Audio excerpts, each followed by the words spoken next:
नमस्कार, मैं हूं आपके साथ मेनका चौधरी। बात बिहार के चुनाव की कर लेते हैं। बिहार में चुनाव है और उत्तर प्रदेश के मुख्यमंत्री योगी आदित्यनाथ की बिहार में मौजूदगी है। वो एक के बाद एक कई जनसभाओं को संबोधित कर रहे हैं। अभी तक के कार्यक्रम के मुताबिक बिहार में 20 जनसभाओं को उन्हें संबोधित करना है और आगे इसमें फेरबदल भी हो सकते हैं। अब सीएम योगी आदित्यनाथ की मौजूदगी का बिहार चुनाव पर क्या असर देखने को मिल रहा है, इसे लेकर चर्चा शुरू हो चुकी है। देखिए, बिहार में योगी आदित्यनाथ की मौजूदगी को लेकर दो तरह के नैरेटिव हैं। कहा जा रहा है कि मुख्यमंत्री योगी आदित्यनाथ बिहार में बिहार की राजनीति को जाति से ऊपर उठाकर विकास की तरफ ले जाते दिख रहे हैं। साथ ही उनकी मौजूदगी विपक्ष के नैरेटिव को तोड़ती हुई दिख रही है। कैसे, आपको बताती हूँ। बिहार में योगी आदित्यनाथ की सभाओं से राजद नेताओं में खलबली दिख रही है। तेजस्वी यादव हो, मीसा भारती हो या आरजेडी और महागठबंधन के दूसरे नेता, वो लगातार उत्तर प्रदेश के मुख्यमंत्री योगी आदित्यनाथ पर आक्रामक हैं। उनकी जनसभाओं के दौरान, रैलियों के दौरान जो योगी आदित्यनाथ कह रहे हैं, उसे लेकर आक्रामक हो रहे हैं। बिहार में योगी आदित्यनाथ की मौजूदगी पर सवाल कर रहे हैं, उनकी राजनीति की आलोचना कर रहे हैं और इसका साफ साफ मतलब यही निकाला जा रहा है कि योगी आदित्यनाथ की सभाओं से बिहार में एनडीए के पक्ष में जो माहौल बन रहा है, उससे विपक्ष के ये नेता अब परेशान हो गए हैं और कहीं ना कहीं इसी वजह से उनके बीच खलबली मची है। अब वो कौन कौन से फैक्टर हैं जहां पर विपक्ष के जो नेता हैं वो मात खा रहे हैं और वो जो चाल चलने की कोशिश कर रहे हैं, चल नहीं पा रहे। वो फैक्टर है कास्ट पॉलिटिक्स, ईवीएम और बूथ पर मुस्लिम महिला मतदाताओं की पहचान को लेकर जो एक नैरेटिव सेट करने की कोशिश की थी विपक्ष के नेताओं ने, महागठबंधन ने उस नैरेटिव को पूरी तरह से तोड़ दिया है उत्तर प्रदेश के मुख्यमंत्री योगी आदित्यनाथ ने। विपक्ष की आक्रामकता का जवाब सीएम योगी आदित्यनाथ ने तर्कों के साथ दिया। योगी आदित्यनाथ ने पहली दो सभाओं से ही ईवीएम और बूथ पर मुस्लिम महिला मतदाताओं की पहचान को लेकर खड़े विपक्षी नैरेटिव को बुर्का बनाम विकास, विरासत और विकास के मुद्दों से ध्वस्त कर दिया। बिहार में विपक्ष के लिए जाति भी एक बड़ा मुद्दा रहा है, जो योगी आदित्यनाथ की सभाओं के दौरान ध्वस्त हो रहा है। विपक्ष इसलिए भी परेशान है क्योंकि लोकसभा चुनाव के बाद हरियाणा और महाराष्ट्र में जब चुनाव हुए थे तो नतीजों को लेकर यही विपक्ष आश्वस्त था कि इस बार उनका सत्ता में बने रहना या आ जाना है ही तय है, ये मानकर चल रहे थे। लेकिन तब योगी आदित्यनाथ ने बटेंगे तो कटेंगे का नारा दिया।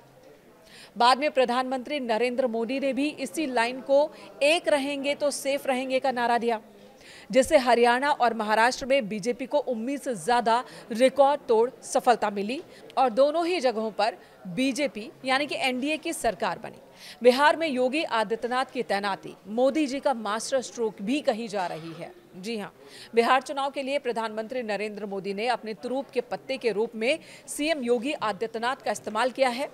राजनीति के जानकार ये भी कह रहे हैं योगी आदित्यनाथ की सभाएं उन इलाकों में हो रही हैं जहां पर एनडीए लगातार कमजोर रहा है, यानी कि जिस जगह पर एनडीए की कमजोरी है वहां पर मजबूत करने के लिए, जनाधार बढ़ाने के लिए योगी आदित्यनाथ को मैदान में उतार दिया गया है। बीजेपी ने अपनी सबसे कमजोर सीटों पर अपने सबसे मजबूत नेता को मोर्चे पर लगाया है। बीजेपी की रणनीति है कि योगी आदित्यनाथ की सभाओं के जरिए जनता के बीच ऐसा माहौल बनाया जाए, जनता को एनडीए के पक्ष में लाया जाए और विपक्ष को उसके ही गढ़ में एंगेज कर दिया जाए। अब तक बिहार में हुई योगी आदित्यनाथ की जनसभाओं में जोरदार भीड़ भी दिख रही है। वैशाली की जनसभा में भी आपने देखा कि बारिश के बीच भी बड़ी संख्या में लोग पहुंचे योगी आदित्यनाथ को सुनने के लिए। बिहार की जनता उत्तर प्रदेश के मुख्यमंत्री को सुनना चाहती है। हजारों लाखों की संख्या में लोग पहुंच रहे हैं उनकी जनसभाओं के दौरान और ये इस बात का संकेत है कि योगी आदित्यनाथ की वजह से बीजेपी को उम्मीद के मुताबिक चुनावी सफलताएं मिल सकती हैं। योगी आदित्यनाथ जिन जिन इलाकों में सभा कर रहे हैं, उन इलाकों के साथ साथ आसपास के इलाकों पर भी उसका असर साफ साफ दिख रहा है। तो आप कह सकते हैं कि उत्तर प्रदेश के मुख्यमंत्री योगी आदित्यनाथ की सभाओं ने बिहार में एक नई बहस छेड़ दी है। और ये बहस क्या है कि जाति से ऊपर उठकर विकास को अपनाया जाए, विकास के मॉडल को अपनाया जाए और प्रदेश को उसी तरह से विकास की तरफ रफ्तार से आगे बढ़ाने में मदद की जाए जैसे कि उत्तर प्रदेश में हुआ है। यूपी का मॉडल भी बार बार रख रहे हैं योगी आदित्यनाथ, चाहे कानून व्यवस्था की बात हो या आर्थिक तौर पर, औद्योगिक तौर पर, एमएसएमई सेक्टर में या रोजगार के मुद्दे पर।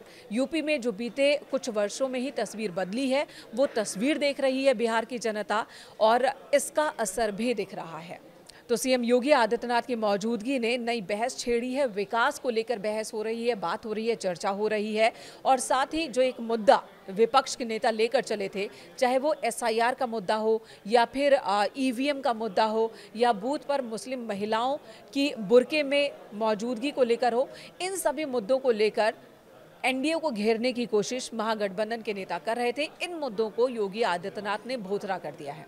बिहार की राजनीति में हमेशा से ही कास्ट पॉलिटिक्स हावी रही है, लेकिन योगी आदित्यनाथ की वजह से कास्ट पॉलिटिक्स कमजोर हो रही है और एनडीए के पक्ष में हिंदू मतों की एकजुटता बढ़ रही है, जो निर्णायक साबित होने वाली है, ये कहा जा रहा है, ये माना जा रहा है। और जानकार भी यही बात कह रहे हैं कि यही वजह है कि महागठबंधन में खलबली है। न सिर्फ बिहार बल्कि कास्ट पॉलिटिक्स के खिलाफ समूचे देश में बिहार में योगी आदित्यनाथ के दिए गए भाषणों को लेकर चर्चा हो रही है।